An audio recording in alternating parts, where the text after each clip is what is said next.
So, I want to talk about Midsommar. Okay? Because I got out of this movie and I was ranting about it for days, and I haven't had the opportunity to speak about it. But now I have the opportunity, and I want to talk about it. Okay? I want to talk about Midsommar. So first of all, Mr. Astor. Okay? I think the glory that he has brought back, sort of from these older stylistic horror movies, such as like movies like Rosemary's Baby and stuff like that. Especially with the leg scene opening up, the opening of the legs. I mean, that is such like an easy shot to kind of go about and try as a director and kind of shoot something like that.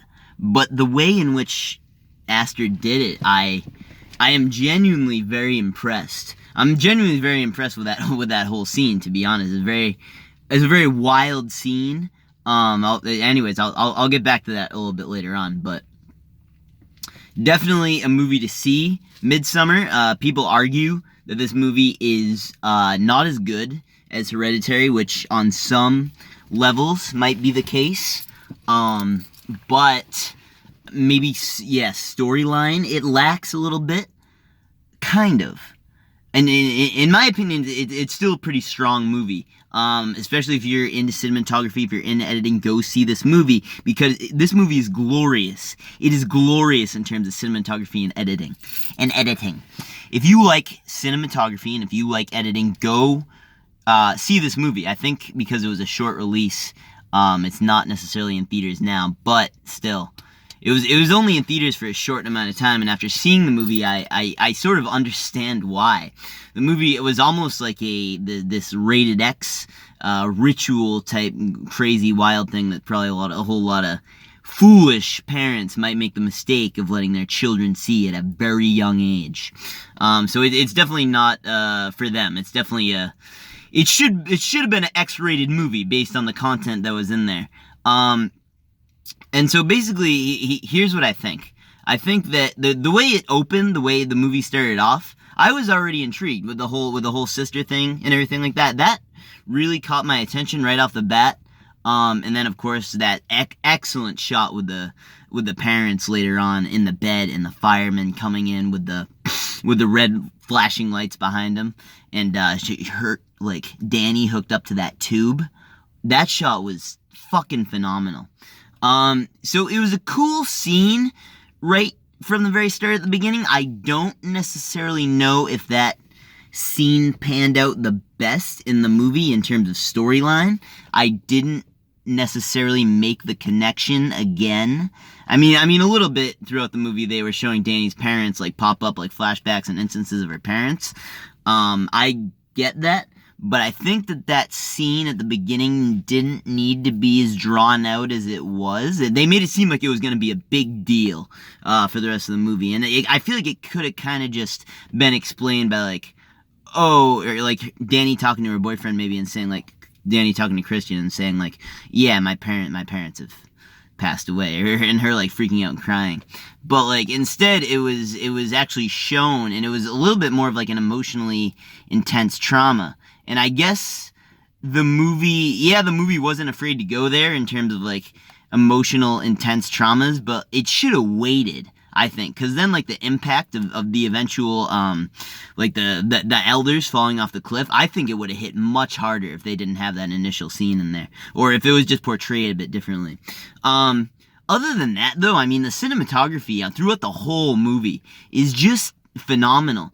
And also, I want to talk about like how insanely funny this movie was too, you know what I mean? Like in a fucked up way. It was kind of funny.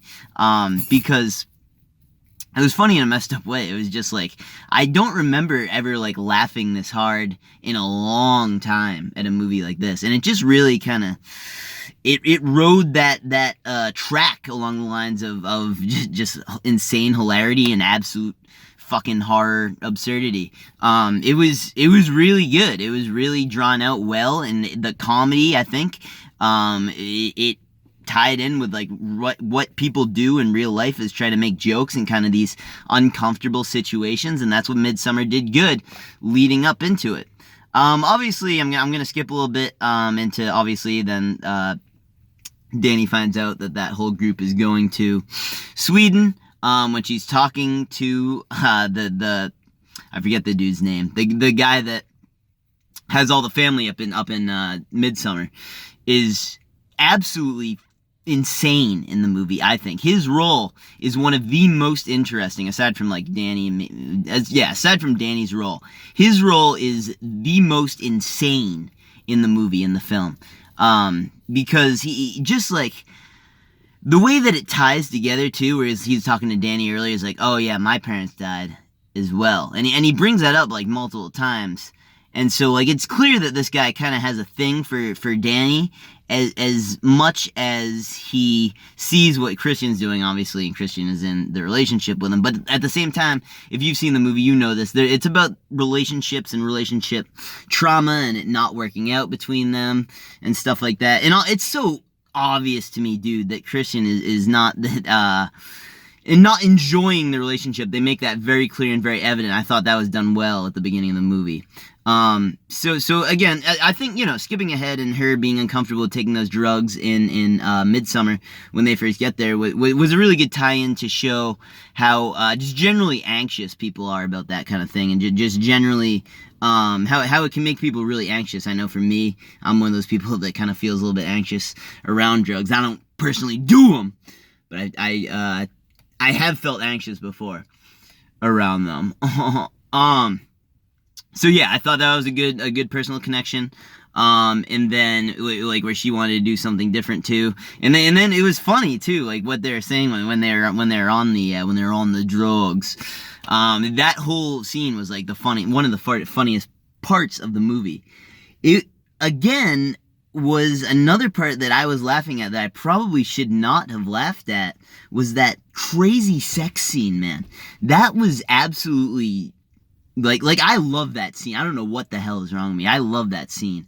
I think just like the amount of performance that goes into that and the amount of cinematography and work that had to be done in terms of direction is just, I give my hat off. I give my hat off to Aster for that, because that was genuinely such a crisp scene, and all the harmonization of the ladies in there, making all of those wild sex noises as the sex was going on right in front of them, and just Christian being under this whole insane like fucking hypnotic spell that he was under he was so convincing as an actor. I thought that performance, because honestly up until that point I was kind of just like whatever about him, but when I saw that, I was like, holy shit, man.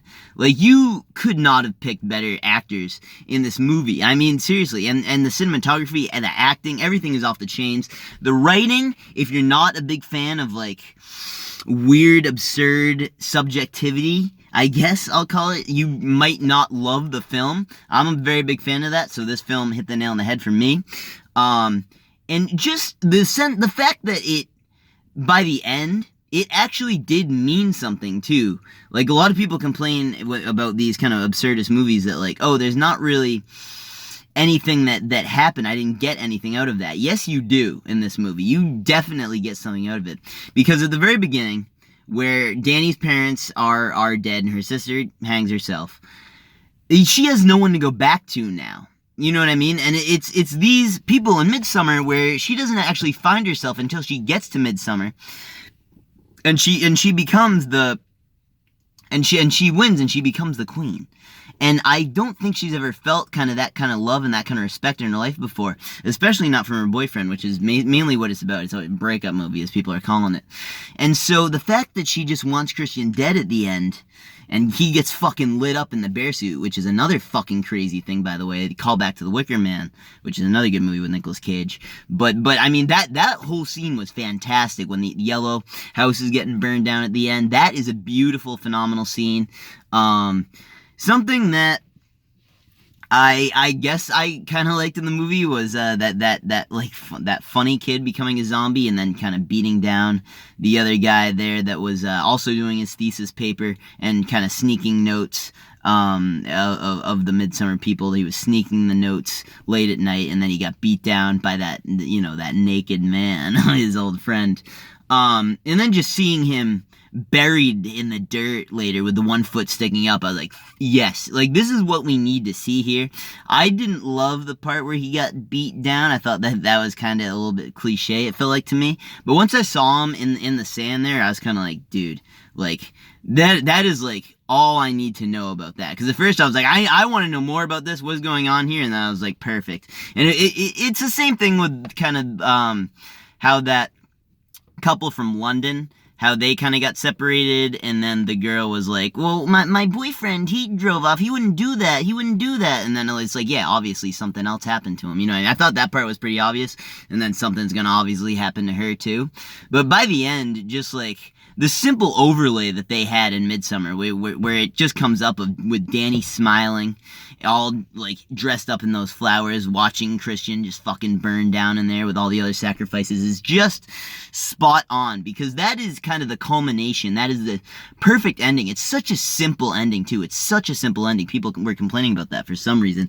I loved it. I thought that it tied together all the absurdities very well, and it had meaning, because this was the first time that Danny actually had felt something in her life, was with these fucking messed up Midsommar people that were doing all kinds of wild, crazy death rituals and sex rituals. You saw them, okay?